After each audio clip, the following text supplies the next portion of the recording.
Good afternoon to everyone tuned in. Welcome to the Super Drive Time on Rhythm 95.5. My name is 𝒂𝒉. I know it's been a minute, but I am here today. And of course, it is also Wednesday. That's right. That means it is all about Let's Talk Money. So today, of course, we have Naomi 𝒂𝒉 in the building. Naomi 𝒂𝒉, our finance coach.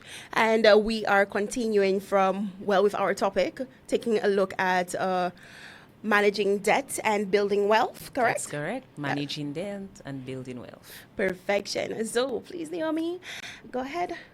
Okay, so this afternoon we're going to look at debt management. It's necessary for financial stability. Right. And with the right strategies, you can turn your financial situation around and start building lasting wealth. Mm-hmm. So you don't want wealth for a day or two. We want it to last. And that's what we're going to go into today. Okay. How are we going to manage our debt and build lasting wealth? Okay, so let's go. How do we do that? So first we need to understand what is debt management. Okay. Debt management is about taking control of your existing debts, creating a strategy to pay them off, and avoid unnecessary debt in the future. So basically you're going to manage debt. When you manage debt, it frees up resources for savings and investments, which are the key to building wealth. Okay, savings and investment. That's right. The key to building wealth. Savings and investments. That's correct. Okay. But for us to do that, we need to manage the debt. We need to take control of this existing debt and create a strategy to pay it off. Okay, so when you're speaking about debt, we're not talking about our monthly utilities. We're not talking, is that what we're talking about? So you're looking at more loans. Okay, so loans. Like credit card payments. These are because the utilities are regular monthly payments. Right. Yeah, so you're looking at the bigger picture, those that attract interest. Okay. Yes. So for us to do that, we're going to look at some steps for us to manage debt effectively. Effectively. Yes. The key word, effectively. That's correct. Okay. Yes. Cool. So the first thing we're going to do, if we're going to manage debt effectively, is understand our debts. Okay. How do we do that? We need to know how much debt we're owing. So you take your pen and paper, your computer, whichever one you feel comfortable with, and start writing it down. List all your debts, include all the outstanding balances, the interest is attached to them, and the monthly payment amounts for each of them. Okay. Because knowing exactly what you owe will help you prioritize and create a plan. Okay. So we can't create a plan without understanding our debt, knowing how much debt we have outstanding, the interest rates attached to them, the monthly payment attached to each of them. Right. So then now we go into the second step where we're going to prioritize high interest debt. Okay, so what do you mean? Because we would have a list. So for example, you may have one loan with the credit union, probably a mortgage or a loan in the bank. You have higher purchase with courts. Right. One of them would have higher interest. Okay. So when you put it, then you'll be able to put it in order and say, okay, court's higher interest, the bank second highest, the credit union third. Okay. We want that. We want to see exactly what's going on. So when you do that now, you pay down debts with the highest interest rate first, like your credit card. That can have a high interest rate too if you're not paying on time. Okay. And this method is called the avalanche method. If we pay off the highest interest rate first. So for example, if courts is the highest interest rate, and you say I'm going to clear courts first, you're still going to make monthly payments on the others. On the others, all right. But then you're going to pay courts first, and then come down to the next one until you clear all of them one by one. That's the avalanche method, right? So it helps minimize. So I'm raising my hand. I'm raising my hand in class. Yeah. Okay, so when you say you pay courts first, right? Is it a situation where you pay, say, your monthly payment would have been, just for argument's sake, you'll say your monthly payment is supposed to be $20, Right. Right? Would you pay a little extra on that? That's correct. You're going to increase the amount you're going to pay on this one. Oh, so instead of 20, you'll do like 25. That's correct. And then, but you'll continue with the remainder with the other two. That's correct. Because we're trying to get rid of it. Okay, I see you.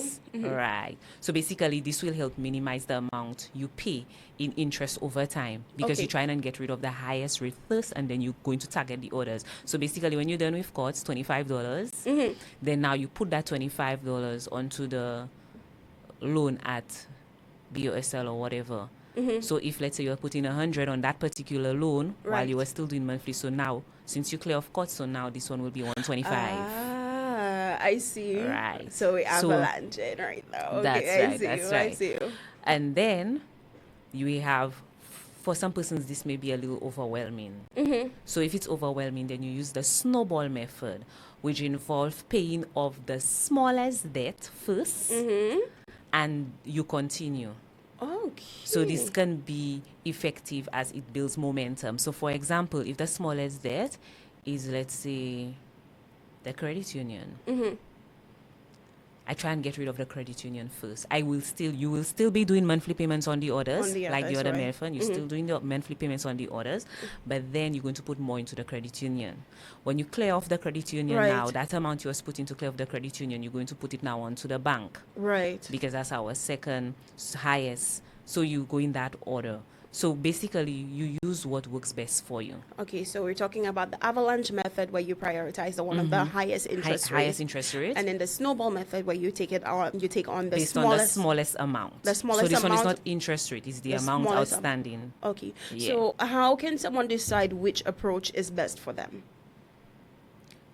It depends on that's why they have to start by understanding the debt and listing all the debts down. That way you would understand which one is best for you. Okay. We will go into something else which might explain a little more, but for sure you need to write it down. Okay. So And you see you which could one see works it. best. Yeah, because when Visualize. you can visualize it, you will be able to figure which one will work best for you and your financial situation. I see. All I see. right. The next thing that somebody may do now, if they realize, okay, doing the avalanche probably might take me time or might still make me feel a little stressed. Try the snowball method. I'm still feeling stressed and overwhelmed. Then the further step now is to consider debt consolidation, Oh. but with a lowest interest rate. So yes, you're going to take a loan to clear off all these debts, but you're going to ensure that it has a lower interest rate than all the debts you are paying. Okay. So, okay. Let's go again. Come again. Right. So you looked at the avalanche method, Right. highest interest, to start clearing it off. That probably doesn't sit well with you. Right. You try the snowball method where you start with the smallest amount outstanding and get it off, but Right. you're still feeling overwhelmed. Right. So now you can consider debt consolidation. That consolidation. Yes. Okay. So if you're dealing with multiple high interest debt, consolidating them into a single low interest loan can make it easier to manage payments and reduce costs. This option is Okay. beneficial for people struggling to track all these debts and all these expenses, Oh. especially if all of them have different interest rates and probably it's sending them crazy. So if they Right. feel that would be a better option, sometimes based on the situation, that might be a better option. Get one loan to just pay off everything, Everything, right. but you try and get it at a lower interest rate. So Okay. that way, as you pay that one off monthly, the interest rate on it is not that high. I see. All right. And then we go into the final step where you create a repayment plan and stick to it. Okay. So you dedicate a specific monthly amount to repay your debts. Treat these payments like any other essential bill and prioritize it. So the same way you prioritize Lucelec, Wasco, Flow, Right. you prioritize your debt. Right. You right after utilities and rent, you put it right there. You need to get it paid and Make get sure you it pay it, out. right. Because remember, our aim is for us to build financial wealth. And if you have all this debt there, either you cannot save or do investments, or you don't have enough to save what you want and do the investments. I see. Alright. Right. Okay. So now that we've understood that, managing debt and what we can do to manage the debt, we're going to look at building wealth. The first thing I'm going to say, start small, but think long term. Okay. Start small, but think long term. That's Okay. right. Once you have a handle on your debt, you understand your debt, you can start building wealth. Building wealth isn't about getting rich quickly. It's about establishing a foundation for financial security and growth over time. Okay. Okay. It's over time. So here's what we're going to do. We're going to first start saving regularly. Okay. Even if you're working on the debts, trying to save a little each month, setting aside even a small amount for emergencies can prevent you from needing to take one more debt in the future. So for example, I'm trying to clear the loan at the credit union, the loan at the bank, you're trying to clear courts. That's our free debts, right? You're going to start, whether it's a small amount like $20, and say, you know what, I'm going to do the envelope saving system. I have an envelope there to save for emergency in case of medical expense or some other emergency that might arise. Every month you put $20 on a side. That way when that emergency comes, you may not even need to go and get another loan. You might have just enough, just the right amount saved in that envelope. Right. To go ahead with it. So you want to, even if you're working on your debt, you want to save as little as possible, but you want to start with saving for emergency. Okay, so how can someone balance between saving for emergencies while still managing debt, especially if they feel like they have very little extra income? Okay, so remember, when we went through the steps of managing the debt, we looked at understanding the debt, writing down all our debt, understanding what we have, prioritizing it onto how we should pay, and if that is still overwhelming, then you go and you consolidate it. If you consolidate it, which means that the amount you pay, you would have leaved a small amount for savings. You wouldn't send all into the new loan. Right. So then, if you do that and you stick into your payment plan, you should be able to at least put a small amount, no matter how small or tiny you feel it is. Yes. Put it on the side as savings because for emergency. After a while, it does build up. It does amount to something. $1 a day goes a long way. Yeah. Yes. Yep. All right. So now that we started that method, because we don't have much, we're still in all that debt kind of swallowing us. So we're probably saving $5, $20 a month. We're not saving much as yet. We're building momentum. Right. So as we build momentum, now the second thing you're going to do now is invest wisely.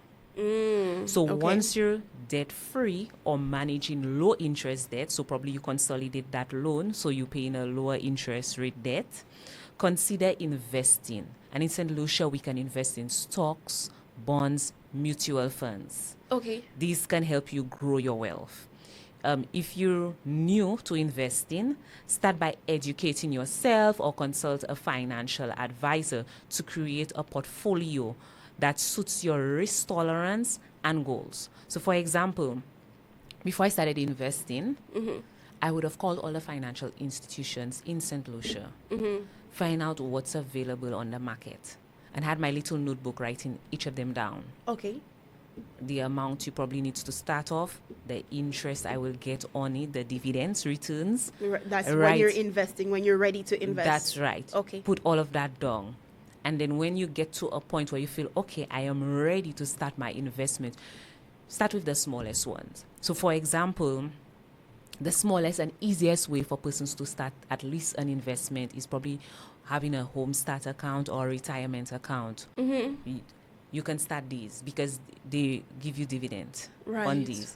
So you start with these small ones. You may not be able to do both at once because remember, you're still clearing your debt, you're still trying to save for savings, but you feel comfortable and content to a place where you want to do a small amount, probably let's say a little 50 or even a little 100 a month. Right. You can say, okay, the home start probably important because I want to build my home, or retirement is important because I don't feel if I retire I'm on that right footing. Start with these accounts. Right. When you're at a better position, then you can go and look at the stocks and the bonds and the mutual funds. But for now, you start with these small investment accounts.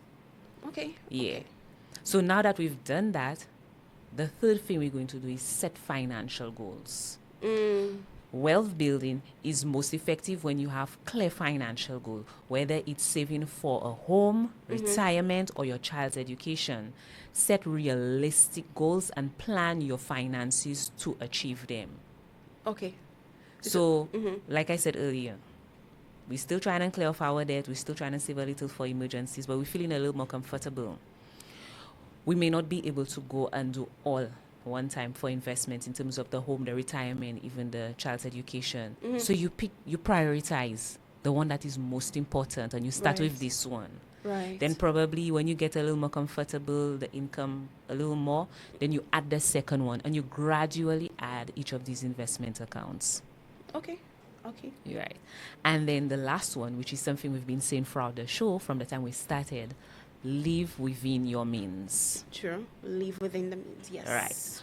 Building wealth is impossible if you constantly overspend. If you constantly overspend, you're constantly in debt, you can't build wealth. Okay. So track your spending, stick to a budget. Don't forget, if you haven't got your budget sheet, to go on to shop.naomisnumbers.co and check out, get your budget sheet, so we can stick to the budget and avoid the lifestyle inflation. So Okay, so my hands are up. Right. I have a question. Okay, so can part of debt management also be cutting back on your daily expenses? Yes, you may have to cut off the subscriptions. Okay. For example, let's start with those that not necessities. The subscription, the Netflix, the the Apple Music, the Audible. We can cut these subscriptions off for now. Until we build ourselves. Until we figure it out. Yes, and until you're on a better footing. And then take a step back with the amount of electricity you use. That's right. Start unplugging everything, well, except the fridge. Don't go and spoil the food. Because then you end up in a situation again. Yes. Okay, so we can also do the same thing with our water bill. That's right. Of course, you're locked into Rhythm 95.5. We always give amazing tips as to how you can, how we can better our lives with little tweaks here and there. That's right. Okay, that's so right. we're going to, I guess, later on today, we're going to take a look at ways to cut back on our water usage. Yeah. So we can build wealth. Yes. Right. So go ahead. The other important thing we need to note while living within our means is that every increase in income shouldn't mean increase in expense. Oh my goodness. Every increase in income should mean increase in savings or investments. Say it again for the people in the back and then the people in front of you. Yeah. We're gonna say both of them. Let's go. Okay, go ahead. Every increase in income shouldn't mean an increase in spending. Every increase in income should be an increase in savings or investments.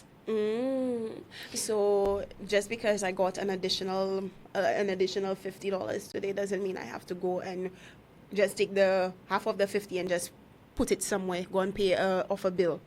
No, not necessarily. Not necessarily. No.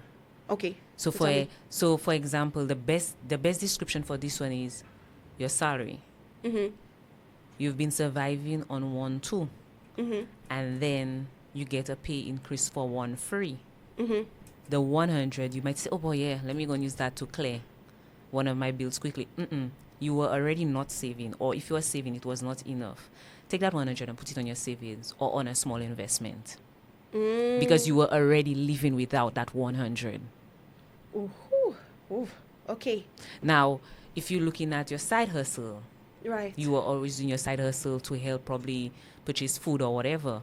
When you get that extra 100 from your side hustle, instead of putting the whole 100 on food, send 50 savings or investment. Okay. We need to start somewhere. Because if we don't start somewhere, it's not. Okay, so what's rewarding is when you start somewhere. For example, like, I'll give my example, right? When I started investing in shares and stocks, the first time I got my dividend, I was like, I don't have enough investments there. I need to increase that.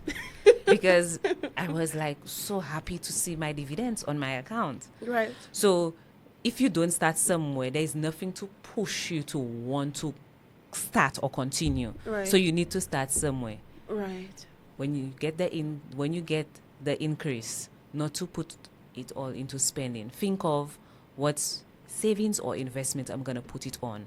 That way, when you start getting returns on these savings or investments, it will push you now to want to do more, to want to save more, to want to invest more. Oh, I see. So, what advice would you have, or would you give someone who is hesitant towards investing? They're probably afraid of losing their money, or just Right. So getting there are high risk investments and low risk investments. Okay. Persons that are not risk takers go into the low risk investment, which is why earlier on I recommended the Home Start, the retirement fund. There is even one for the kids, some education one. I can't remember the name, but there's also one for education. So you go into these low risk ones. Right. You don't do the high risk when it comes to the stocks, bonds, because that's based on the company's profits and stuff. So Right. you start with the low risk investment where these have dividends at a higher interest rate coming to you compared to a normal savings account. You start with the low risk ones. Okay. Yeah. Understood. Okay. That's right. So I think we have definitely learned a lot today. And for those of us who are just tuning in, welcome to Rhythm 95.5. Steve J here with you, Naomi Jean. The inside we were talking about managing debt and building wealth. That's okay. So today, just a summary of what we spoke about. So basically, managing debt is the foundation upon which you build wealth. You can create lasting financial security by paying down debt, setting aside savings, and investing for the future. right. And I think our takeaway for today is every increase in income shouldn't mean an increase in spending. Every increase in income should be an increase in savings or investments. I feel like you're speaking directly to me. I mean, never mind that you're looking in my eye. Well, this feels like okay. Yeah, All right. All right. I'm making sure that you get it all, Okay. so you absorb it in. Okay. So let me see if I get my steps right. Okay. That's so right. for my debt management, I'm Yeah. going to understand my debts. I'm going to prioritize high interest debts. That's correct. That will be using the avalanche method. We can Yeah. also consider the snowball method when we're tackling the small amounts first. Right. Okay. Then we can also consider debt consolidation. Correct. Okay. And we can also create a payment plan That's correct. And we're going Okay. to stick to it. and stick to the payment plan. That's correct. Okay. Now to build our wealth, we're looking at saving regularly. Correct. Every small amount counts. That's Okay, right. and we can also invest wisely. And you mentioned some low risk Investments. investments. And there are also the high That's risk correct. investments as well. Okay, set financial goals, and most importantly, live within our means. That's correct. Hey, let me tell you, go learning. We're learning over right here. We have it right here. All right. So, Naomi, it has been an absolute pleasure having you here Thanks for with having us on me. Rhythm 95.5. Let's Talk Money, happening every Wednesday from approximately 2:30. I mean, sometimes we have a little bit of a late start, but it's okay because the information is absolutely golden. That's correct. Yes. So, Naomi, again, is there anything you would like to say to our listeners again? Okay, so stay locked in. Look out for next week where we'll talk about saving for short-term and long-term goals. Oh. If you join in late and you missed out on most of the show this afternoon, you can go to Naomi Numbers, go to our podcast or YouTube and review what was said today so that you can get on with your wealth building. All right. And you can also reach us on Instagram, Naomi's Numbers, or Persistent Accounting for Small Business Owners. Or you can send an email, naomisnumbers@gmail.com, if you would like to ask any questions or get in touch. Amazing. So, Naomi, thank you so much again for your You're time. welcome.